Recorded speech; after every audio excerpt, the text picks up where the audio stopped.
Hey, Tom, it's good to see you. Today, we are talking about the new retirement account contribution limits for 2023.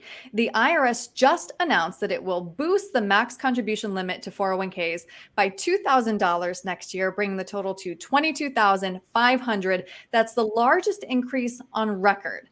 What's behind that significant bump? Simply inflation. Yeah. So we've seen pretty high inflation rates for the last couple of years and expected to be just as high for maybe another year or two, or some people are even saying longer. But all those numbers are inflation adjusted every year. And so it's a double-edged sword.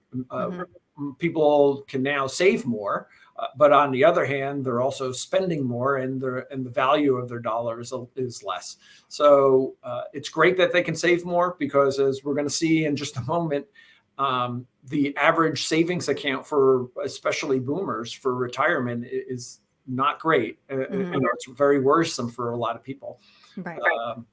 But yeah, so it's all inflation adjusted. And just to point out here, the most recent CPI was 8.2% for September. And so now, yeah, Tom, let's get to our next question here. I want to pull up a visual which does show the average amount in 401ks broken down by generation. And you and me both, I got to tell you, looking at this gives me a lot of anxiety.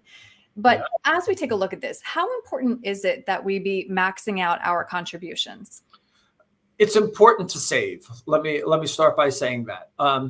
And it's very important to max out your contribution to get the maximum match that any company in a 401k is gonna make for you. Now, again, as we've talked about in past interviews, my personal idea of strategy is a little bit different than just flat out maxing out a 401k for the sake of maxing it out, because I think there's a lot of benefits that people are leaving on the table or off the table when you're not spreading out those contributions to other investment strategies. All right. So, Tom, next question for you here. Contribution limits for IRAs, they're also set to increase to $6,500 from $6,000. That's a limit that actually hasn't changed since 2019. So, as we take a look at all of these retirement accounts and the changes that we're going to see for 2023, is there anything that stands out to you here? Specifically, I can't say one thing stands out to me. What stands out to me is all these numbers are changing, which means that inflation is a lot higher, because these changes are all inflation driven. So inflation is a lot higher. Again, as I just mentioned a minute ago, a lot of things cost more. We're actually in double digit. If you use real numbers, we're in double digit inflationary territory. So it's, again, a double-edged sword. We can save more, but everything costs us more.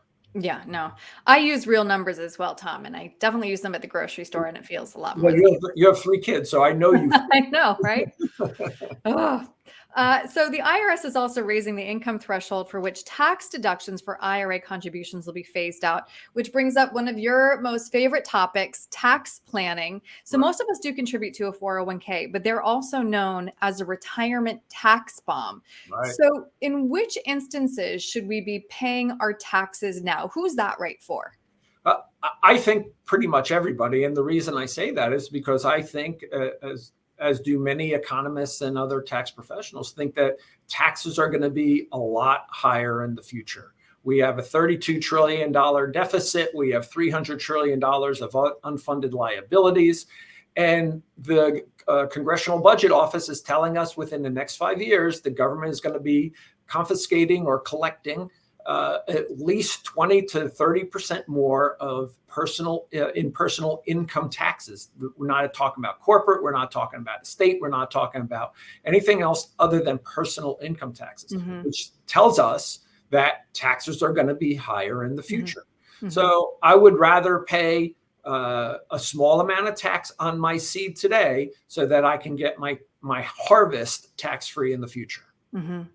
All right. Well, through this conversation, Tom, what I'm learning is there are a lot of options to consider, but figuring out what's best for everybody is, of course, going to be a different answer for everybody. So what's the best way somebody can reach you with any questions that they have over something that we've talked about?